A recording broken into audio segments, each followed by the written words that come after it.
Italian city, and I was lucky enough to find a beautiful leather coat, and I sent it home on a boat, and I was so pleased when, months later it arrived. Adam at 19 went to Europe and came home with a trophy wife, and that's a true story. So few of you know that. They met when he was backpacking, they fell in love, and she moved from her home country here to Toronto to be together. So it's a tremendous love story. And they do say, I think, that behind every great man is a great woman. In this case, it's 100% accurate. So I'd like to start, Adam, this one's for you. You've been working with builders for many years. There's so much involved. I know that because, I've had many meetings with our salespeople and with Jeremy when we're working with, whether it's high-rise towers, townhouse projects, one-off. There's a lot, because a lot of times a builder is coming to you and saying, look, what sells well in the area? What do you think will be the best product for me to build here? What square footage, what finishes, what layout? Tell us a little bit about how you got entrenched with the builders and what it is that's expected of you when you're working with them, both from conception all the way to completion. Well, to start with, how I got started working with builders was a long time ago, almost 15 years ago when I started at the company from day one. And I remember I used to do open houses down in Deer Park. I think it was Elise Stern had listings down there, where it was listings way down there. And then in the afternoons, Robert Greenberg back then was still, dealt with a lot of builders. So I would go up to the builder houses and down to Deer Park and back and forth. And I used to do open houses in the morning, and then I would do open houses in the afternoon, because just like most of us here, I was a single breadwinner and had to hustle and make business. But I found, to start with, that why I really took a liking to the builder houses is because I built my business off of open houses, and the builder houses were mostly empty. So I could go there and spend 4, 5, 6 hours and do open houses there and just set up shop and slowly, through osmosis, meet the whole neighborhoods. So that's what really got me into the builder world. And of course, over years, just a lot of networking. And then that also then, trended into knowing, of course, what the people are buying the houses for, because we're on the front line. So we have the product, people walk in, tell us what they're looking for. And then based on that, trends have come and gone. Like, for example, when I first started, we called it like Jewish taupe. All the new houses had like the heavy Jerusalem limestone and the heavier browns and stuff. And the kitchens were more drop kitchens. Now they've changed into frame kitchens where it's floor to ceiling. You've got more modern palettes. Most people are using porcelains as opposed to marbles and limestone. So the trends are coming in and out, kind of thing. And then, more importantly, depending on location, which is very important. Like, for example, I know you're in Forest Hill. Ultra modern isn't always, the thing down there. Avenue in Lawrence is very popular. Lytton Park, a mix. So depending on the area and the price point, we then sort of zone in on what sort of style is most saleable. Right. Excellent. So, and that's a big responsibility. And I guess my last question with regard to builders is, how about the things that occur after? You and I have spoken many times, and it was ironic because we were on a situation with Michelle Schipper where she was repping the seller, you were repping a buyer, yeah. And there was an issue.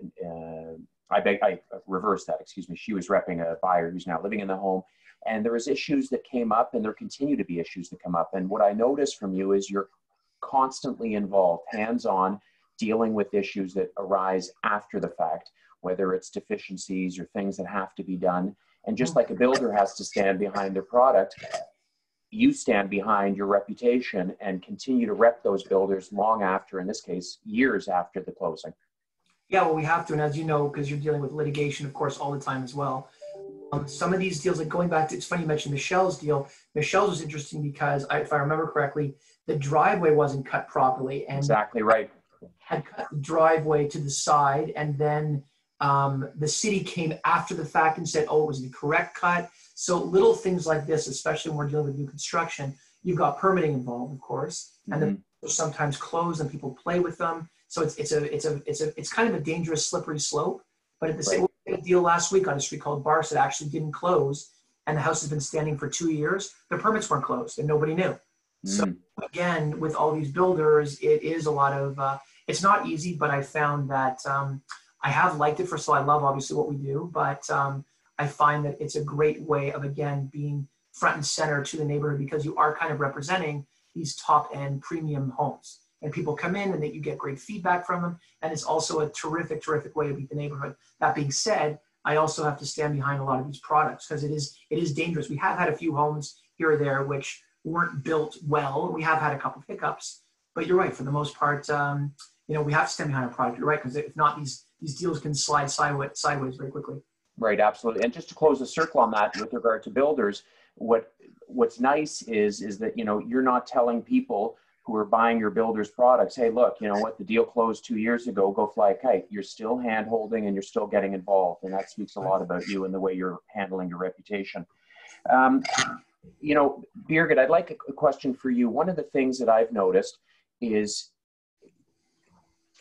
with branding, you've been very vigilant in making certain that the AW brand isn't diluted and that it's front and center, and you're really building not just a reputation, but a brand also. Can you speak to that a little bit in terms of online and offline marketing?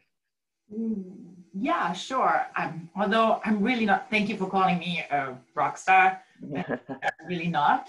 I'm just trying to stand behind my husband. Go on. Yes, it's very important to have that logo and the logo recognition. I think we have success there where it is recognized. And he's always has the minimal approach where he wants to put less on the billboard just to pop out the AW and put it everywhere. We just ordered new signage just to focus on that. And I feel confident that people in our neighborhood would recognize it because I pop it everywhere. And I encourage everyone to get a logo going, have that brand. It's very important to put it everywhere. It has to be, I should be on your phone. You can put it in the emails. You can put it on your Instagram, everything, your photos. Excellent. Brand recognition. Absolutely. I see we've got a ton of people on this call, which is fantastic. And I've got a list of questions, but I want to ask one more because I think it's critical. And then I'm going to open the floor, but as I said, I've got many more. One of the things, Adam, I'd like to speak to you about is you've had an attitude and continue to have an attitude that not less is more, more is more. And what I've seen from the outset is that you enjoy working with other salespeople. You enjoy the camaraderie. You enjoy the partnerships, whether it be on one particular deal or on 90% of your deals. You enjoy working with other people. And what I've noticed, there's a lot of younger agents who have been attracted to you, your brand, the way you and Birgit run your business, and they're gleaning a lot, they're learning a lot from you guys. Tell me a little bit about that mindset where it's much more of an open book and a sharing approach. Well, a couple of things. First of all, just like going back to what I said earlier about like the litigation or the legal side of things, as I know, I call and yell and beg you to call me back all the time with all the craziness that we see.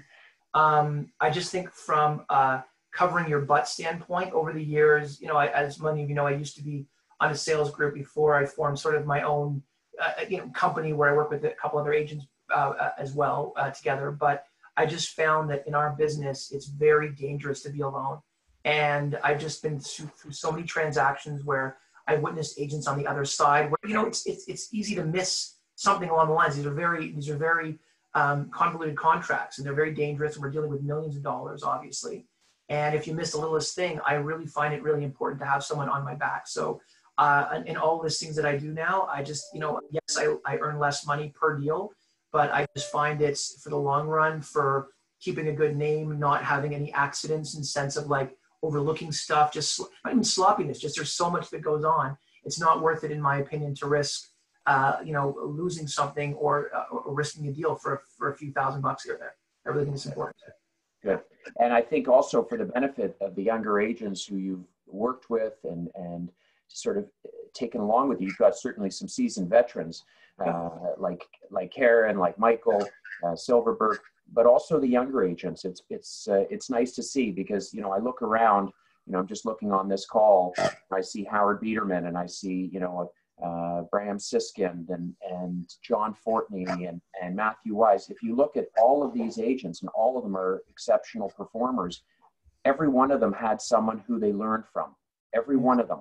You know, I remember Howard Beer. I didn't realize Howard's here, but yeah, I can't see him. But Howard took me aside in my first couple of months, and he told me what goals I should be at, what I should be hitting every year. Like, you know, he's to me one of my heroes in this business. And yeah, again, just going forward with all this, I just feel that like having more agents involved, we're not making as much per deal, but in the long run, like you mentioned, Karen, a moment ago, you know, we're involved in a lot of listings together right now and have in the last year or two. I just find it, whether it's her bringing me in, I bring her in, yes, Michael, yes, whomever, Glenn, we work with as well a lot. Yes. I just think it's worth it all the time. It just again, it mitigates our risks. Absolutely, that's great. I'm going to open the floor. I think there's a way, Jeremy, correct me if I'm wrong, I think there's a way of putting up your hand or doing something to let us know that you have a question. If you don't, that's fine too, because I've got a laundry list of questions that I'm dying to ask. So I'm going to leave it up to Jeremy to see if anyone has got something that they'd like to discuss. Well, there aren't any hands up, but, you know, everyone has the opportunity and ability to unmute themselves. So if you have something, you know, feel free to shut it out. Otherwise, you know, we'll just leave it with Mike until you've got a question. Perfect. Excellent. So I'm just looking around my screen to see if I have any hands up. So I'm going to continue on then. One of the questions, and I think a lot of us are, you know, impressed with, is that, you know, you guys are taking safety first. That, thank God, the entire office is taking that position during this time. Yet you're incredibly busy and transactional. You're in a fortunate situation in the sense that you're dealing with builders who have a lot of vacant homes. And for them, talking about an essential service, and I've talked about this in our sales meetings, when a builder has a property, every day that goes by that they remain unsold is more money lost. So for them, it's a business. It's not their principal residence. It's something that they do for a living. So their business must continue moving on. They have soft costs and hard costs that continue to accumulate as days progress. So tell us a little bit about how you've taken the business virtual. I'm always impressed as I get, you know, let's go for a tour or other emails that you're sending online and offline, social media, etc. Yeah, well, so first of all, we've actually been very fortunate the last couple of weeks. On a good note, to stay positive for everyone, we've sold a lot of houses, which has been great, just to keep everyone's, you know, positive thinking. But I will say, I don't want to, you know, beat around the bushes in the sense that the unit prices are lower. Like the units that we've sold have been under $2 million. I know of a number of sales that are over 2. I have a friend of ours from another company who sold a house this past week for 3.7. I know another one on Leaside for 3.5. I hear of a story here or there of some houses that are hitting the 3+, which is a lot of our marketplace that we deal in. I've got to say, like, a lot of the new listings that we do have that are 3 million plus are sitting right now. We are doing the extra advertising and the virtual walkthroughs and such, but the showings have pretty much dried up. I'm hoping that next week with the doors, so to speak, slightly opening again to us, we're going to probably relaunch a number of the listings again, because I'm hopeful that the spring market is shifting into the summer, with obviously our kids not going to summer camp and the cottages, and a lot of people will be in the city. So I'm hopeful that we'll sort of just have a shift into summer from what our spring market should have been. But you're right, Mike. Going back to the builders, everyone's sort of on hold right now. They're trying to breathe like we all are. And yes, they're burning for the most part quite a bit of money. And I think everyone's just hoping that the sales sort of stay stagnant so they can then get out the gates, because we're not looking to drop prices now, which of course sets the negative sort of message out there in the world, right? We don't want to start dropping prices if we don't have to. No, absolutely. The stats aren't there to back it up that we have to do it right now anyway. Sorry, Janine has her hand up and has a question. I'm going to read it for you, and then I have a follow-up. What social media do you participate in, and do you get a noticeable reaction from it? Or I guess, which ones do you get the most reaction from? Sorry, Jared, what was the first part of the question? I didn't hear you. Which social media channels do you participate in, and which do you get the most notable reaction from? Do you want to answer that? You're doing most of these. Yeah, we're trying to hit everything, Facebook, YouTube channel, but most successful is Instagram. You get a lot of leads, a lot of attention. Birgit's been amazing. We have a company that we've hired that works for us, that does a lot of postings, and then Birgit complements all of their postings with her awesome stuff. So she's doing her own creative stuff on the side because she has a marketing background. So we're sort of, I do. yeah, you do. You do now. So she's sort of like tag teaming what the typical branding social media company is doing, where they're doing a lot of the tags and the logos and stuff, and then she's doing the fun stuff on the side as well. You also do the traditional way of sending out flyers, Yeah. but I'm more of the approach. When we started Instagram, I saw that as the new database. I thought that the old way of sending a lot of emails every week, every month, I usually unsubscribe. I don't know what you guys are doing, but I don't want a lot of emails in my account that are just advertising or not really fundamental to anything. So I love Instagram. Everybody sees it for a split second. They can either like it, and then I know they're reacting to me and I can react back to them. I think that's the new way of having a database. That's your Rolodex, essentially.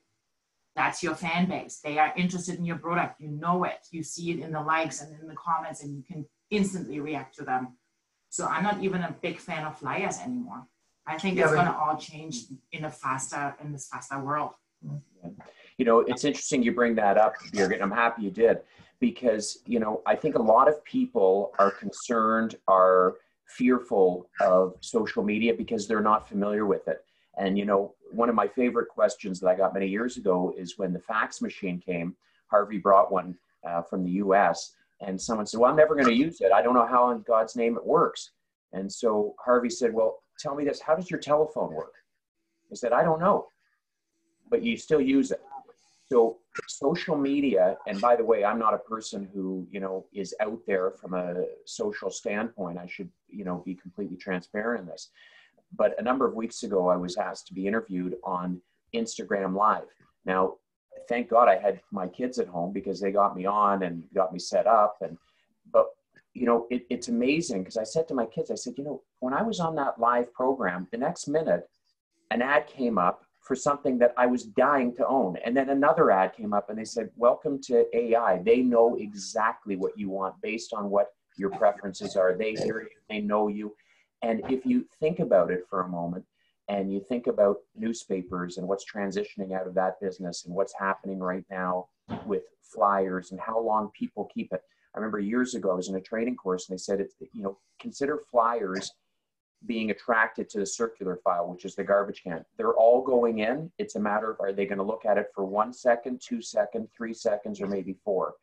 And the world is really making a transition, I think now more so during this COVID situation than ever before, into social media. It's just incredible. It's like growing by leaps and bounds. So what I would challenge people out there is take the time now, learn it, understand it, get comfortable with it. You know, Zach Fenwick told me a story. I loved it. He said he had a condo downtown with a beautiful view of the skyline. And he got a phone call from somebody he never knew. And they said, wow, that's a beautiful view. Where was it? Well, it was a King of Bathurst. What are you looking for? Well, I need something a little bit, you know, just south of the village. He sold one of the units on Russell Hill, south of St. Clair, for $3.5 million on an inquiry from Instagram on a building that was totally unrelated.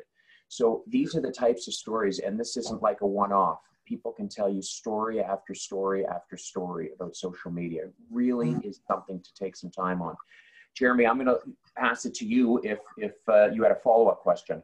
Yeah, I'm just curious, you know, if Instagram is such a big part of your marketing, and, you know, I see it, for example, when we share one of your properties on the Harvey Callis channel, you tend to get more eyeballs than maybe, you know, another agent would. And interaction, but, you know, the interaction on Instagram is like, you know, claps, you know, or just a couple of words like fabulous. How do you go from claps and fabulous to having an in-person meeting? Well, no, I was just going to say, I think it's just a matter of consistency, Jared. Like sometimes we get claps and whatever, but at the same time, because we're doing it so often and continuous, and we have new, like, for example, I had on another course, I had another builder who called me a couple of days ago and said, oh, you guys are doing so well. And I was like, no, we're not. You know, I'm thinking to myself, like, we're not doing well at all. Like we're shut down COVID time. But the perception of people on Instagram is because we're always doing stuff proactively, people think stuff is moving, and whether it is or it isn't, it's the optics of it. So sometimes we get claps, but those claps then lead to a lot of messages. We get messages like every day of people asking about properties, what's available, agents, individual people shopping. I think it's kind of like just branding in general. Like we're all trying to do is, if you're consistent with it, kind of like the old school farming that we did a lot as well, of like the flyers. If you do it enough, people just, you get in people's head and they just start to react to you. Right? I would like to add to that. That's okay. Go for it. Adam has these beautiful photos, and I remember starting out, how can we use them? So Instagram is all about photos. So I started just popping the photos. Actually, the first thing I did was I Googled Instagram for Dummies, because I didn't even know, I do not have a marketing background. Maybe now, after a bunch of years, I can claim a little bit of that. But so popping beautiful photos. If you don't have photos, go ahead, take Adam's photos, contact Tara, or go to any other agent that has great listings. He doesn't mind if you pop his listings, his photos on your Instagram. If you have the etiquette of mentioning him as a listing agent, we would love to spread the love. Let's work together as a network. The more the merrier. You will profit from his followers if you tag him, and we will profit from yours, or he will profit from his listing being sold, hopefully, and the word is getting out. So it's all, we have to grow as a network. We have to see us as a big family. And we're so fortunate to be with Javi Callis. I love what you're doing marketing-wise. Susan, Jeremy, applaud to you as well. I learned a lot from those courses, and I advise everyone to check into those and follow you. I get tips and tricks from you guys too.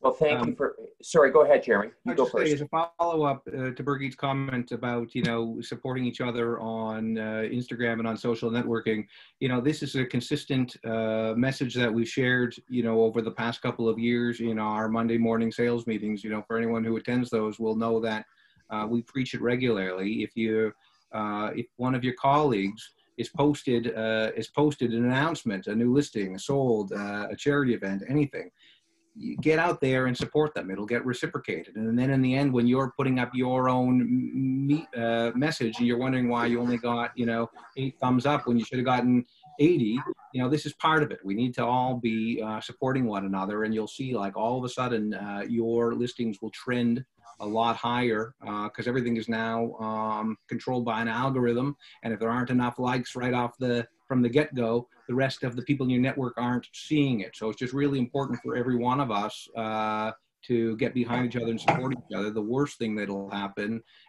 is you'll support a colleague. The best thing that'll happen is someone in your network might see a listing that they were unaware of and give you a call to ask about it.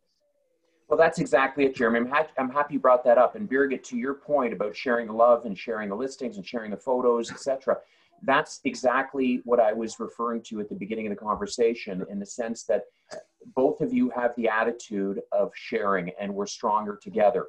And I think that's really, really important. I mean, all the way from the top to the bottom, and social media fits right in there beautifully, because, I was on a seminar yesterday. It was one of the best I've ever attended. I'm asking if this gentleman will allow me to show it during the week next week. Elan Devon, a Harvard graduate. It was just incredible. But what he was talking about is people's attention spans. Take a guess how long people's attention spans are today. 8 seconds. 8 seconds, wow. Okay. 8 seconds. Who here, I'm somewhat embarrassed to admit this, but who here gets a video and then when you see it's over 3 minutes, you're like, oh my God, that's a lifetime, this video. 3 minutes. So the challenge that we all have is our world is getting shorter and shorter. Like he used as an example with kids of today, if they want, let's say, an Apple charger for their iPhone, Alexa, order me an Apple charger. 4 to 10 hours later, it's arriving on the door. Do you think anyone who's over 50 and on this call can even relate to that? So think about where their attention spans are. And when they say the word immediacy, how important it is. So then you take that up the ladder to, millennials and the clientele that you could be dealing with. It goes all the way up. But, you know, it's a cute story is my mother, who I think's on this call, she just entered the Instagram world a couple of Fridays ago. She wanted to see our kids doing a little song or something. And now she's hooked on it. So, you know, it's amazing. This is the audience today, and we really have to embrace it. And I think all of us during this time, I don't want to say we're being pulled, but it's certainly showing us the importance of the digital world, ways of promoting our homes, promoting ourselves, during a time when face-to-face visits are done at an absolute last resort. So I'm going to open the floor before, Jeremy, you see if there's anyone with their hands up. And then Janine has a oh, okay, go ahead, please. Just a practical one about Instagram and Facebook and you know, your rhythm. How often are you posting on each of these channels, and you know, what's the frequency? Yeah, it's automatic. So Instagram automatically uploads to Facebook. That's okay. I'm like my husband. He takes phone calls at midnight or 6 a.m. in the morning. So if I can't sleep, I prepare it already. I try to set a reminder. My phone pings me every 9 a.m., 12 noon, 3 o'clock. I try to do it before dinner. Like 5, 7-ish is a good time. So I try every couple of hours to spend 5, 10 minutes trying to, of course I have days where I'm like, I'm over it, I'm not doing anything. And also I have Social Eyes, a media company that's doing, you can see the posts are more generic, that are not as personal. That's then my media company that's sending out also great stuff for me, so I don't have to think about it. But I'm trying to put in my time every day and find something interesting to send out. You post pretty much every day. Yeah, I would say Birgit posts probably at least once every day. But I do it from my phone. I can recommend get a good phone. That's my computer. I have all my photos here. I have everything on this. I don't even have a computer usually. I do it from bed. I just pick something, invest in a good app that helps you post a story. There's like an app called Story Swag or something. You just pop in the photos, it gives you the access to music, you put a nice headline in and send it. Now I spend like 5 minutes, I can send a good post out. Got it. So Jeremy, I don't know if you have any other questions. I would love to leave the floor to Adam and Birgit, and then I'll close it out. Is there something else that we missed that we didn't ask Adam and Birgit that you'd like to discuss? I don't think so. I think it's actually, I like your topic that you touched on today, Michael, about like this working with other agents. I was just going to add to your comments earlier that, again, for, you know, whether it's senior agents, junior agents, new agents, whatever.